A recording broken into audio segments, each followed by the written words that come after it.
नाम था भानगढ़। खूबसूरत पहाड़ियों से घिरा, हरियाली से लहलहाता ये गांव जितना शांत दिखता था, उसके पीछे उतने ही खौफनाक राज छुपे थे। गांव के लोग अक्सर कहते थे, अगर रात के ठीक 12 बजे ढोल की आवाज सुनाई दे तो बाहर मत निकलना। शाम होते ही लोग अपने दरवाजे बंद कर लेते, खिड़कियां जाम कर लेते और घरों में छिप जाते, क्योंकि रात के 12 बजते ही गाँव के आसमान में अचानक एक उड़ता हुआ ढोल दिखाई देता था। ढोल से एक बूढ़ा कंकाल जैसा आदमी प्रकट होता, बड़ी बड़ी आंखें, झुकी हुई पीठ और हाथ में वही पुराना ढोल। वो गलियों में घूमता और हर घर के सामने रुककर ढोल बजाता। ढोल की आवाज सुनकर लोगों का खून जम जाता था। फिर एक रात एक मासूम बच्चा ढोल की आवाज सुनकर बाहर आ गया। फिर जैसे ही वो ढोल के पास पहुंचा तो ढोल की आवाज अचानक रुक गई। बूढ़ा उसे घूरने लगा और फिर ढोल दोबारा बजने लगा। अगली सुबह गांव के बीचों बीच उस बच्चे की लाश मिली। उसके पास वही ढोल अपने आप नाच रहा था। उस दिन के बाद से गांव में हर रात किसी न किसी घर के सामने ढोल बजता और जो भी उसके पास जाता गायब हो जाता। इसी गांव में रहते थे दो दोस्त, राइस्टार और ज्ञान भाई। वो दोनों किसान थे, दिन भर खेतों में मेहनत करते और शाम को घर लौटते। राइस्टार हमेशा अपने दोस्त को समझाता कि भाई अगर रात में ढोल की आवाज आए तो बाहर मत निकलना। ज्ञान भाई सिर हिलाकर बात तो मान लेता, लेकिन उस रात कुछ अलग ही होने वाला था। रात के ठीक 12 बजे फिर से ढोल आसमान से उतरता है। गांव की गलियों में घूमता हुआ वो ज्ञान भाई के घर के सामने पहुंचता है और जोर जोर से ढोल बजाना शुरू कर दिया। ढोल की आवाज इतनी खौफनाक थी कि गांव वालों के रोंगटे खड़े हो गए। ज्ञान भाई घर के बाहर आया। वो डरते हुए बोला कि तू कौन है भाई और गांव वालों की नींद क्यों खराब कर रहा है। अगली सुबह ज्ञान भाई की लाश घर के बाहर पड़ी थी, साथ ही उसके पास वही ढोल पड़ा हुआ था। अब गांव की हालत और भी बुरी हो गई। हर रात कोई न कोई गायब हो जाता। ढोल घर के दरवाजे तोड़कर अंदर घुस जाता और लोगों को उनके बिस्तर से उठा लेता। उसके बाद वो लोग कभी नहीं दिखाई देते। राइस्टार डर के मारे कालू बाबा के पास गया और बोला कि बाबा ये ढोल वाला भूत कौन है, क्या आप कुछ जानते हो? कालू बाबा कांपते हुए बोले कि 50 साल पहले गांव में एक लड़का रहता था, नाम था थुंग थुंग सहोर। उसे एक दिन रोड पर एक ढोल पड़ा मिला। वो उसे घर ले आया और बजाने लगा। धीरे धीरे वो गांव की शादियों में बजाने लगा, खूब पैसा कमाया। लेकिन एक रात जब वो ढोल बजाते हुए गलियों में घूम रहा था तो गांव वालों ने उसे घेर लिया और ताना मारते हुए कहा कि रात को चैन से सोने भी नहीं देता, हर जगह शोर करता रहता है। थुंग थुंग ये बर्दाश्त नहीं कर पाया। उसी रात उसे हार्ट अटैक आया और उसकी मौत हो गई। उसका शरीर वहीं पड़ा रहा और पास में वो ढोल भी। तभी ढोल अपने आप जोर जोर से नाचने लगता है। फिर थुंग थुंग की आत्मा उस ढोल में समा गई और अब वो वापस आया है बदला लेने के लिए। उस रात राइस्टार अपने घर में सो रहा था। रात के ठीक 12 बजे गांव में ढोल वापस आया और इस बार राइस्टार के दरवाजे पर बजाने लगता है। उसके बाद धीरे धीरे उसकी आवाज तेज होती गई और फिर एक जोरदार धमाके के साथ दरवाजा टूट गया। वो ढोल हवा में उड़ता हुआ सीधा राइस्टार के बिस्तर पर पहुंचा और जोर जोर से नाचने लगा। अगले ही पल राइस्टार आंखों से ओझल हो गया। सुबह होते ही गांव में हड़कंप मच गई। एक और आदमी गायब था, लेकिन ये कोई आम इंसान नहीं बल्कि सबका प्यारा राइस्टार था। गांव में मातम छा गया। दूसरी तरफ वो उड़ता हुआ ढोल एक पुरानी बंद हवेली के ऊपर जा पहुंचा और तेजी से घूमने लगा। अचानक हवेली की छत चटकने लगी और उसके भीतर से राइस्टार बाहर निकला। राइस्टार की आंख खुली तो उसके होश उड़ गए। दूर दूर तक कोई आदमी नहीं था। तभी वही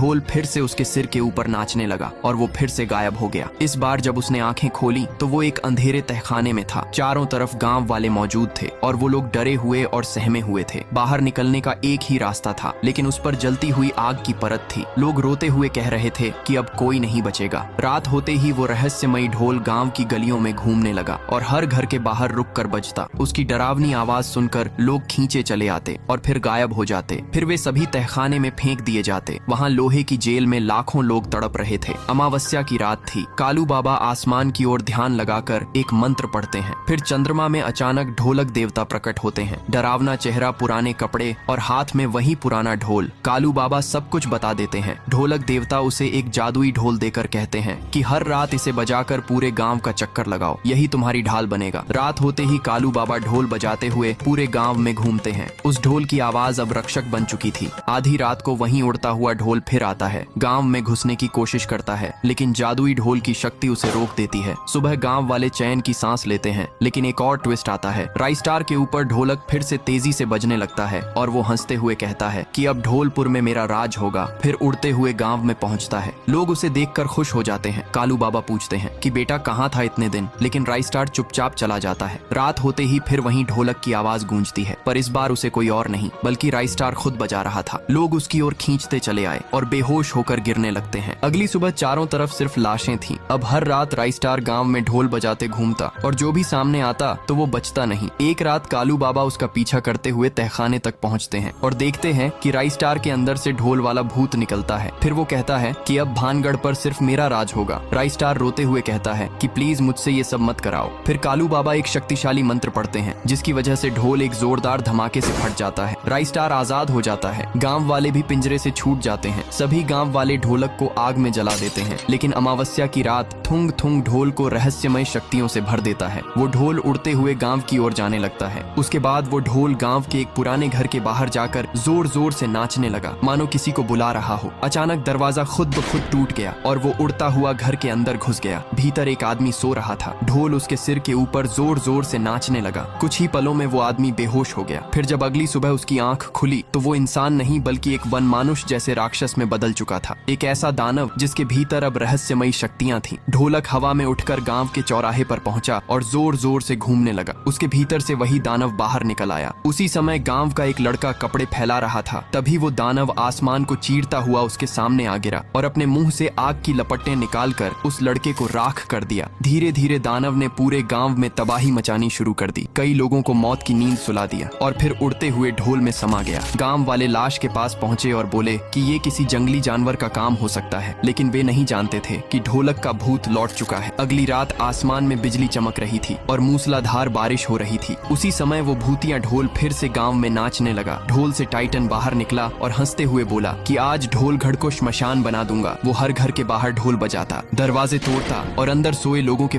पास मंत्र पड़ता। कुछ ही पलों में सो रहे लोग खौफनाक जानवरों में बदल जाते। रात भर ये सिलसिला चलता रहा। सुबह होते होते गांव में इंसानों से ज्यादा जानवर हो चुके थे। गांव अब एक नर्क बन चुका था। लोग अपनी जान बचाकर भागने लगे। उसी समय राइस्टार गांव की ओर आ रहा था। तभी एक विशाल जानवर उसका रास्ता रोककर उस पर आग के गोले बरसाने लगा। राइस्टार बुरी तरह घायल हो गया। तभी वहाँ कालू बाबा आते हैं और गांव की हालत देखकर सन्न रह जाते हैं। उसके बाद राइस्टार से बोलते हैं कि क्या हुआ यहाँ। फिर राइस्टार बोलता है कि एक दानव आसमान से आया था। उसने पूरे गांव पर हमला किया। कई लोग मारे गए। कालू बाबा को तब एक पुरानी बात याद आती है, हर रात ढोल बजाकर पूरे गांव का चक्कर लगाओ, ये तुम्हारी ढाल बनेगा। उस रात कालू बाबा गांव में ढोल बजाते हुए घूमते रहे। फिर जैसे ही घड़ी में रात के 12 बजे तो भूतिया ढोल गांव में लौट आया। गांव का ढोल और भूतिया ढोल आमने सामने हुए। फिर उनके बीच एक भयानक युद्ध शुरू हो गया, लेकिन अंत में भूतिया ढोल जीत गया और अपने अंदर से एक और दानव को निकाल कर गायब हो गया। वो दानव फिर घर घर जाकर लोगों को छूता और उन्हें जानवर बना देता। एक रात राइस्टार के घर के बाहर वही दानव आ पहुंचा। राइस्टार की आंखों के सामने वो एक आदमी को जानवर में बदल देता है। अब राइस्टार को पूरा सच समझ आ गया था। वो दौड़कर कालू बाबा के पास पहुंचा और सब कुछ बताया। फिर कालू बाबा बोलते हैं कि पास के जंगल में एक रहस्यमयी ढोलक का पेड़ है, वहाँ से एक ढोल लाकर दो, तभी हम कुछ कर सकते हैं। राइस्टार बिना डरे उस जंगल में गया। बहुत से लोग वहाँ से कभी लौटे नहीं थे, लेकिन उसने हिम्मत नहीं हारी। वहाँ उसे एक विशाल पेड़ दिखा जिसमें सैकड़ों ढोल लटके हुए थे। वो वहाँ से एक ढोल लेकर गांव वापस लौटा। कालू बाबा ने वो ढोल उठाया और पूरी रात उसे बजाते हुए गांव में चक्कर लगाते रहे। फिर अचानक वो भूतिया ढोल जमीन पर आ गिरा। उसके बाद कालू बाबा ने उसको एक हवेली में कैद कर दिया। अगले दिन से गांव में शांति लौट आई। लेकिन एक रात राइस्टार की माँ की तबीयत अचानक बहुत बिगड़ गई। उसके बाद राइस्टार उन्हें बाइक पर बैठाकर अस्पताल ले गया। डॉक्टर ने गंभीर लहजे में कहा कि ऑपरेशन करना जरूरी है, लेकिन इसके लिए 5 लाख रुपए लगेंगे। फिर राइस्टार डॉक्टर से बोलता है कि आप ऑपरेशन शुरू करें, मैं पैसे लेकर आता हूँ। वो शहर की ओर निकल पड़ा। दिन रात मेहनत करके उसने 5 लाख रुपए इकट्ठा कर लिए। फिर जब वो गांव लौटा तो शाम ढल चुकी थी। लोग अपने अपने घरों में छिप गए थे, लेकिन तभी एक आत्मा गांव में ढोलक बजाते हुए आई, लेकिन किसी घर का दरवाजा नहीं टूटा। तभी उसकी नजर अस्पताल पर पड़ी। दरवाजा खुला था। वो खुशी से मुस्कुराई और ढोलक को अंदर भेज दिया। ढोलक ने डॉक्टर के ऊपर नाचना शुरू किया और डॉक्टर का शरीर फूल गया। फिर वह राइस्टार की माँ के पास गया और उसका भी वही हाल हुआ। सुबह तक दोनों मारे जा चुके थे। राइस्टार जैसे ही पैसे लेकर अस्पताल पहुंचा तो अंदर डॉक्टर की सड़ी गली लाश देखकर चीख पड़ा। माँ की ओर दौड़ा, लेकिन वो भी इस श्राप का शिकार हो चुकी थी। राइस्टार फूट फूट कर रोया और फिर माँ की लाश को श्मशान ले जाकर जला दिया। उस दिन उसने एक कसम खाई, अब इस आत्मा और इसका रहस्य मुझे जानना ही होगा। शाम हुई। घड़ी ने 6 बज रहे थे। गांव में फिर उसी औरत की चीख सुनाई दी, लेकिन इस बार राइस्टार डरा नहीं। वो घर के बाहर खड़ा रहा। आत्मा ढोलक बजाते हुए गांव में आई और राइस्टार के सामने रुक गई। फिर राइस्टार बोलता है कि तू गांव वालों को क्यों सताती है। अचानक ढोलक शांत हो गई। आत्मा ने गहरी नजरों से राइस्टार स्टार को देखा और बिना कुछ कहे वहाँ से गायब हो गई। राई स्टार को लगा कि शायद आत्मा डर गई है, लेकिन जैसे ही उसने ऊपर देखा तो उसकी आंखें फटी की फटी रह गईं। वहीं ढोलक उसके सिर के ऊपर तेजी से घूम रही थी। अगले ही पल राई स्टार का शरीर फूलने लगा। उसके बाद वो भी एक गुब्बारे जैसा बन गया, लेकिन उसकी आंखों में एक अजीब सी हिम्मत भी चमक रही थी। ढोलक उसके ऊपर घूम रही थी। उसकी भयानक आवाज पूरे गांव में गूंज रही थी। उसके बाद राई स्टार ने अपने कांपते हाथों से उस चमचमाती ढोलक को पकड़ लिया। एक तेज रोशनी पूरे गांव में फैल गई। उसी रोशनी के बीच से एक आत्मा प्रकट हुई। वह कोई आम आत्मा नहीं थी, बल्कि भानगढ़ की पहरेदार की आत्मा थी। उसने गंभीर स्वर में कहा कि मैं तुम्हें भानगढ़ के पुराने रहस्यों के बारे में बताने आई हूँ। जो कुछ भी हो रहा है उसकी जड़ यहाँ छुपी है। राई स्टार ने घबरा कर पूछा कि मेरी माँ की मौत भी क्या उस काले जादू की वजह से हुई है? आत्मा ने सिर हिलाते हुए कहा कि हाँ, सदियों पहले कालू बाबा ने टुन टुन सहूर के ढोल को जला दिया था और उसे एक हवेली में कैद कर दिया था। लेकिन एक दिन तांत्रिक उस ढोल को छूने की गलती कर देता है। देखते ही देखते ढोलक के अंदर जान आ गई और तांत्रिक का शरीर फूलने लगा। वो वहीं मारा गया। उस ढोलक से एक रोशनी निकलने लगी। उसमें से 3 ढोलक बाहर आए जो अब गांव में तांडव मचा रहे हैं। राई स्टार ने सवाल किया कि क्या मैं इस ढोलक को खत्म कर सकता हूँ? हाँ, लेकिन तुम्हें उस हवेली में जाना होगा जो गांव के बाहर घने जंगल के बीचों बीच खड़ी है। वहाँ छुपा है इस ढोलक का राज। लेकिन सावधान रहो, वहाँ अंधेरा,